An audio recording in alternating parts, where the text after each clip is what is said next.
Philemon 17, 18, and 19. If then you regard me as a partner, accept him as you would accept me. But if he has wronged you in any way or owes you anything, charge that to my account. I, Paul, am writing this with my own hand. I will repay you, not to mention to you that you owe to me even your own self as well. As I said yesterday, I can't justify why Christians in this supposedly Christian nation ever have had slaves. I can't justify how we treated the Native Americans. We'll have to let the sociologists and the historians sort that out.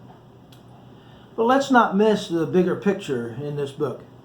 Yes, there's the charge that Paul missed a good opportunity to condemn this horrible institution, this unjustifiable way to treat fellow human beings. But the bigger picture, if there can be one, is the spiritual transaction taking place behind the scenes in this letter. And it's reflected in the transaction taking place between Paul and Philemon regarding Onesimus. And here's what's going on behind the scenes. We are Onesimus. We were the ones bound as slaves to sin with no hope of escape. And Jesus, in his amazing grace, set us free by paying the price for our redemption, just as Paul is offering to pay for Onesimus. Jesus charged all of our sin to his own account. It is for freedom that Christ has set you free. Therefore, do not be yoked again with a yoke of slavery to sin.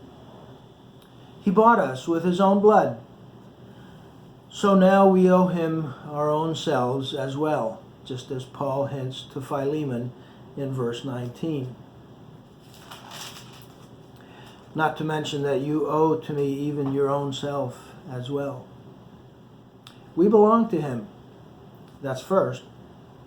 Second, among those redeemed by him, there can be no slave or free, high or low. We are all one in Christ Jesus. And if we love one another as Christ loves us, then we give ourselves to one another. We consider others' needs above our own. Let's spend the rest of our lives learning how to love one another as Christ loved us.